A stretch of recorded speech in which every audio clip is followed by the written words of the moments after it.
Hey everyone, welcome to the bonus video. If you're just coming to this video first, go back to my channel and watch the full Matt Kerekes interview. If you're coming here from the full interview, thanks for coming over to this video. In this video, Matt's album, Everybody's Going to Heaven, and the one song we picked off of here.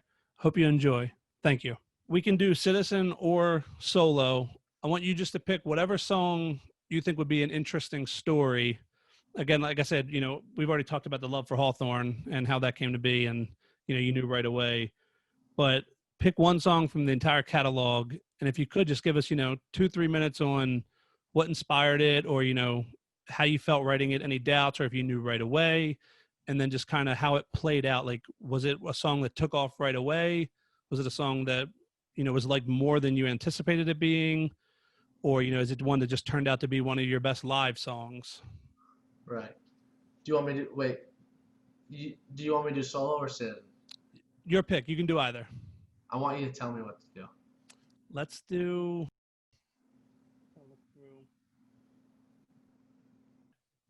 Let's pick a song off of Everybody's Going to Heaven. Let's see. Try to pick one that you talked about. Let's go Ring a Chain. That one has always been a little interesting to me. Ring of Chain. Okay. So I don't really like to talk about meanings of songs that much because all right. So if you want, we can skip the meaning. We can just kind of talk about, like you said with Hawthorne, how you felt writing it. Like, you don't have to go into the lyrical content, but once you created that song, was that something you knew right away? And then kind of how it played out from writing to recording to live. So Ring of Chain was the first song I wrote for Everybody's Going to Heaven. I actually wrote Ring of Chain in 2013 when Youth was finished being recorded and before it was out. Okay. I had that verse, "Be my savior when I'm in," and so it's actually funny because I see a lot of Citizen fans kind of pick up on that without realizing. They're kind of like, man, this is like, this is the most reminiscent song of Youth. Is people will say things like that, and that's literally because I literally wrote it around that same time, but I was trying new things, and so I had most of that song done for a long time before we even thought about what we were going to do for Everybody's Going to Heaven. Yeah, because that was roughly 2 years in between releases, right? Or maybe a little more than 2. 2 years, yeah. And so I wrote a lot of songs, but that was one that stuck to me. That I was like, I think we should use this song for our next album, even though I knew the next album was going to be very different because I thought we all felt that youth was getting lumped into a lot of things that we didn't really want to be a part of, and so Everybody's Going to Heaven was like a kind of like a very conscious stylistic decision that we took to kind of alienate ourselves, which fucking Jesus worked. Holy shit. I remember before we released the album, we kind of like talked to each other. We were like, a lot of people are not gonna like this, and like, are we ready for the backlash? And we all were just like, yes. And I'm not gonna lie, it got to me when I saw people hating on it so much. It like offended me. So there was a considerable amount then? Oh, people fucking hated Everybody's Going to Heaven. Literally hated it, which is hilarious because now I see people praising it. Anytime I've seen you guys play any of the songs live, they always do well. There's not a shift of, you can tell people aren't in, you can tell at some shows that people aren't in the songs, but it seems like whenever you guys do play anything off of there, it's received fairly well, if not great. Yeah, now it is. When we first released it, no. Okay. Because a lot of Citizen fans, and I'm not dogging on any of these bands, but right. we shared a lot of fans with like our pop punk peers, like Real Friends and Knuckle Puck and stuff, and those are all great people and great bands, but we kind of just wanted to be a little more than a pop punk band, or I don't even think Youth is pop punk, but we got lumped into that. Real quick, just to set the record straight, what would you consider Youth? Alternative rock, I don't Okay. know, whatever, emo music. But so yeah, the backlash was crazy, and it got to us for real. It took like a toll on us because after going from Youth, where it was so universally liked, and then people were really anticipating this sophomore album, and we took such a big risk, and it's funny because like I said, we thought we were prepared for it. We knew we were gonna get hated on, and we knew that we were gonna disappoint these these certain people, but we knew that with that it would grow another way too. So it's funny because there's at shows for a while there would be like the Youth people, and then there'd be the Everybody's Going to Heaven people, So it was like this weird mix of people, and I think a lot of Youth people now have come around to Everybody's Going to Heaven. I see people like posting that all the time, like, can't believe I used to not like this, or can't believe I slept on this, and it was a grower for sure. And was there a certain time, 6, 12, 18 months, was there a certain time after the album was released that you kind of seen the shift of people coming around? Like, obviously there was fans that liked it right away, and then like you said, there was fans that it grew on. Was there a certain point in time where you guys realized the shift? Honestly, like recently, Okay. we did a tour with Knuckle Puck last year, and it was on that tour where I was like, oh, I mean, Everybody's Going to Heaven songs were getting a better reaction than the Youth songs, which is like crazy because we put out Everybody's Going to Heaven, everybody fucking hated it, and they were like, fuck you, and I was like, me? Fuck me? I'm just kidding. But, but seriously, they were like, fuck you. And we would go to play, and we would play like 1 or 2 songs after Everybody's Going to Heaven, and then just play a bunch of Youth songs. And then we all got, tired of that, and we were kind of just like, fuck it, let's just play what we want to play. And we played a lot of weird shows because of that after that, like really putting in songs that we wanted to play because a lot of people were like, hey, play the summer again, while we're like playing fucking 10, you know what I'm saying, or whatever. Well, and I think that's important for bands to kind of curate the playlist, like you said, find the balance of what the fans like, but also what the artist likes. And I mean, like I said, I've known you for a little while, so I'm pretty familiar with everything you guys play, but there's been bands I've been fans of.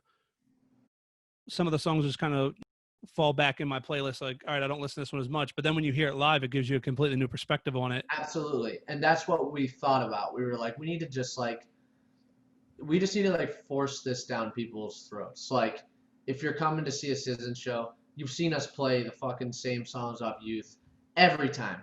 So it's time to mix it up. I'm getting bored of it. Everybody was getting bored of it. We were like, let's just do it. So that tour, it was like a fucking Everybody's Going to Heaven bukkake.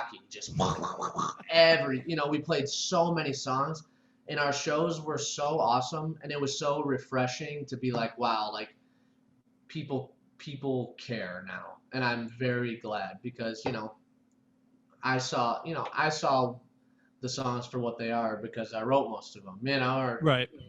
But people that were stuck on a certain sound wanted that sound, and people that loved Youth wanted Youth 2.0, and it was like, hey, we're more than that, and here's more that we have to offer, and I'm really glad that people come around to it now, but I have not forgotten the fucking hate we got. Trust me. Ooh, God, there was some dark times in the band because of that decision. Where we were kind of like, Jesus, oh my God, we'd see things and be like, dang.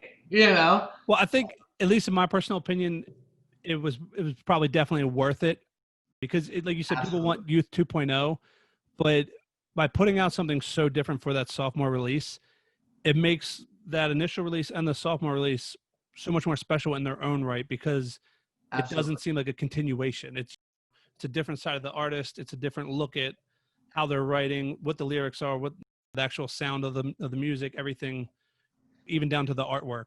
It's cool because it opens up a door to like, I mean, I've seen people say all the time, like, "Oh, I wonder what Citizen's gonna do next." You know, Yeah. it's kind of like a thing that we've like fallen into a routine. It's like people kind of expect us to like mess around a little bit. You know, there's a song on the new album that's like literally like an electronic. Every one of my friends that I've showed, they're just kind of like, "This is a Citizen song," you know, and I'm Right. like, "Yes, it is," you know. Well, and you guys have done that well. It works because you went from Everybody's Gone to Heaven to As You Please, and As You Please had a little bit of both. Obviously, it didn't sound exactly like Youth. It didn't sound exactly like Everybody's Gone to Heaven.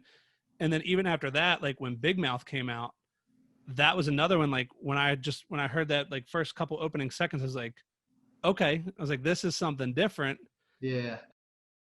from the lyrical content to the way you sing and scream and everything. Like it switches it up. So now it's like we know this next album's coming out, and what can we expect it's going to be? You know, you guys Yeah. have so much variety. Yeah. I mean, lyrics are fun because like, you know, Youth was very straightforward. I was very emotional and young and was an idiot, you know, and then Everybody's Going to Heaven. I decided to be a bit more cryptic and not as direct. And then with As You Please, I kind of like met in the middle there, you know, and I always try to mix it up. But for the new record, you know, our drummer at the time, his name's Jake Duham. He's not in the band anymore. He I sent him this demo for Citizen, and we didn't end up using it, but it was like too cryptic. Like he was like, I can't even understand what you're saying. You know, like I don't know what's happening. And he was like, I think what he said was like, sometimes I like listen to your solo music and wish we had more of that. You know, like the more like direct. I'm just saying what I'm saying. Right. I was like, huh. So for the new Citizen record, I was just like, what am I thinking? How do I feel? And it was just like, boom, it flowed. And you know, usually I'm thinking about lyrics. I'm like, oh, I want to say this, but I don't want to say it, so I'm gonna say it like this. You know what I'm saying? Yeah. And you could perceive it any way you want, and I thought that was cool, and I still think it's cool. I really like stuff like that, but you know, just for the sake of mixing it up and you know, I was just like, okay, this is how I'm feeling. And I just wrote it down, and it's very direct, and you know exactly what I'm saying. And I think it gives the new Citizen record, like, I mean, it's pretty aggressive, and the lyrics are pretty in your face, and, you know, and I think it gives it, like, a pretty cool thing that we've never really had, you know. I mean, I've been very direct about, like, a breakup or something fucking stupid that doesn't matter, you know, but, like, you know, I was pretty frustrated about a lot of things that you know didn't really have anything to do with relationships while doing the new Citizen record. So like I was just like yelling about shit that pisses me off, you know. So I'll show you it. I'll send you a link. So Perfect. I'm looking forward to it. And just to wrap this up, Ring of Chain was a song that we picked to kind of dive into this. And of course, you know, oh yeah, we got super sidetracked. Sorry. So we know Ring of Chain. It was you said the first song you wrote. It's the last song on the regular version of the album. We didn't forget anybody that was hating on it. If you're hating on it, either stop or, you know, don't hate on it. Stop hating. Yeah, don't make it vocal if you're hating on it. Keep it to yourself. I'll pay you. Last thing with that song, how did that song go over live? Did it go over, like, did it surprise you, or did you think right away, like, this one's going to hit live no matter what? Oh, fucking terribly. People would say, this is the best song on the record. We'd be like, okay, we'll play it live. And then it was like, you would think I was standing on stage with my fucking ball sack out. People were just like, and we were like, and the song is so fucking long Right. that we were like, okay, let's stop playing that song. And then you have people now be like, play Ring of Chain, and it's like, no, we have tried to do that. Right, you guys lost that privilege. Yeah, like we have tried to do that. Maybe one day, but we're not emotionally ready for that at the moment. So that's interesting to me. yeah, it's funny because people will be like, play this song, play this song, play this song, and then we're like, okay, and then we do it, and it's kind of just like people are like weirded out that we're playing that song. It's like, do you guys still like us? Well, I'm glad we talked Come about that because on. I think it's kind of enlightening for someone like me, like a fan of the band, that goes to the live show and sees it, because I'm sure everybody has their own way of experiencing. When I go to shows, I kind of just tune out everybody else. I mean, obviously you can feed off the energy of some songs, but I Yeah. try to just enjoy the music and the live performance for what it is. And of course, like I said, you'll see some people here and there, but to me, at least from the band's presentation, I've seen you guys several times. I've never seen one where it looked like, at least visibly, you guys looked like you weren't feeling it or you didn't think the crowd was feeling it. So I guess that's definitely a compliment to the way you guys keep it professional and still put everything into those songs. Yeah, the show is the show regardless. It just it's a really, really, really good feeling when you see a crowd of people very enthusiastic and singing along. I don't care if people are jumping on people's faces, or I just like want people to bob their heads and sing, which fucking thankfully we get that plus a lot more. But, like that makes me really happy to see like something I wrote in my fucking bedroom, at 2 in the morning one day, like to have it be like resonating with people in California, like across the country, and people are there and like singing along, and it's like a connection you can't really describe. It's a really, really cool feeling for sure, So I feed off the crowd's energy. I feel like I sing better, and if I feel like people are standing there judging me, I'm like, oh, and I start like singing shitty, and I'm like thinking about what I'm doing too much. And if I feel uncomfortable, you can tell how uncomfortable I am by how much water I'm drinking on stage. I take Okay. lots. If I'm like feeling really awkward, I'll like turn around and be drinking water so much because I'm like, people know I need water to live, so this isn't weird, like, They don't know what I'm doing. yeah, so yeah, Those same people that hate are probably the same people that fold flexis in half and put them in their pocket. So don't worry about it. right. They don't know what they have. No, it's okay. It's You guys okay. get it together. Yeah. That's going to conclude the podcast. And thanks again, Matt, for doing this. I really appreciate it. Yep, no problem. Everybody that's listening, go follow Matt. Go jump in the comments. Let him know what your favorite Citizen song is, what your favorite solo song is, and keep eyes out for the new releases. Yeah. Hey, best of luck to you with your podcast. All right. Thank you, Matt. I appreciate it. Yep. Hell yeah. See ya.